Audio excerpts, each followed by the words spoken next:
तर नाशिकमधली काळाराम मंदिरामधली दृश्य आपण बघत होतो आणि यानंतर आपण नागपूरमधली दृश्य बघतो आहोत। संपूर्ण गाभारा हा श्रीफळांनी सजवण्यात आलेला आहे। नागपूरमधल्या रामनगर इथलं हे रामनवमीच्या निमित्तानं हे दृश्य आपण बघतो आहोत। पहाटेपासून इथे देखील भक्तांनी गर्दी केलेली आहे।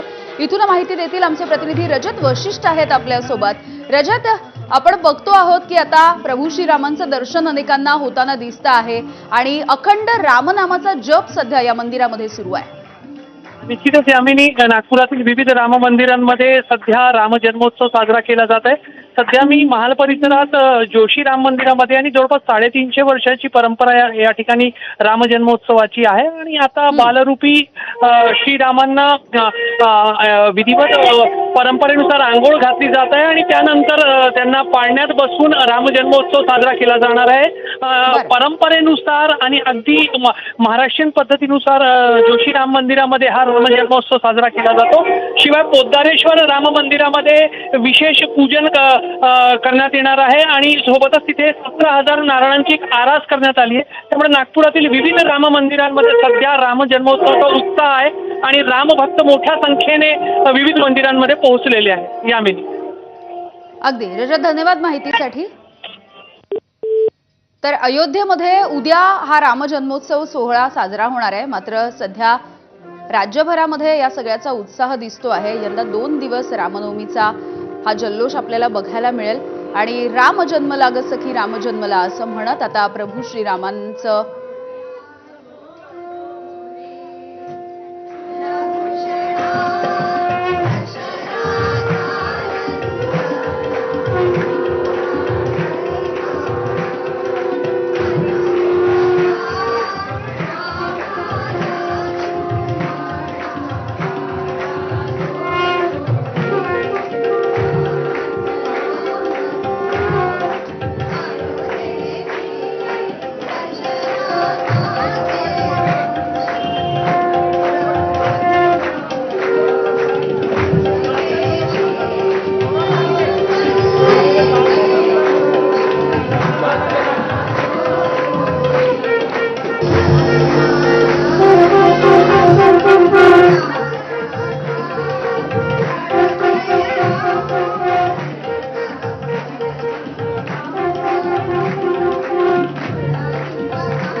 नागपूरमधल्या राम मंदिरामधली ही दृश्य आपण बघतो आहोत आणि रामनामाचा जप आणि भजन देखील या ठिकाणी सुरू आहे।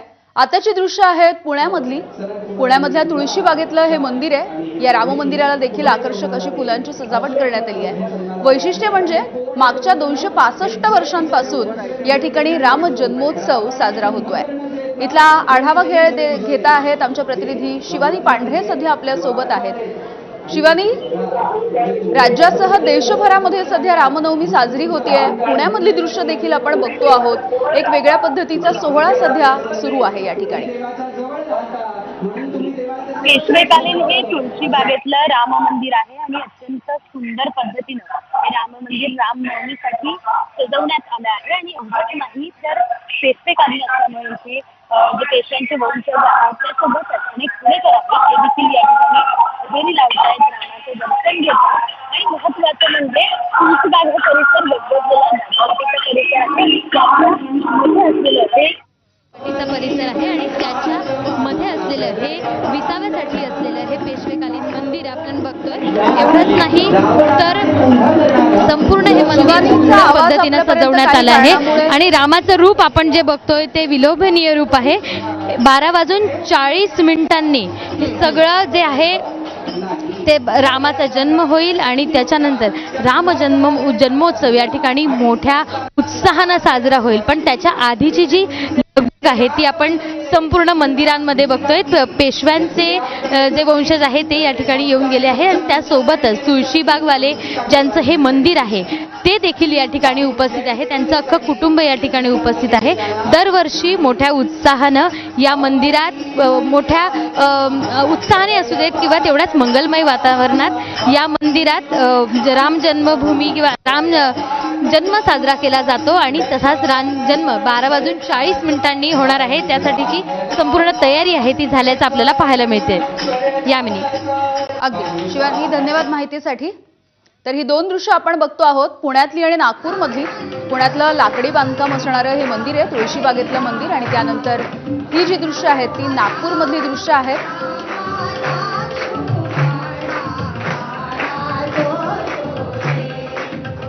तर शिर्डीच्या साई मंदिरामध्ये देखील रामनवमीचा सोहळा अत्यंत उत्साहामध्ये साजरा होतो.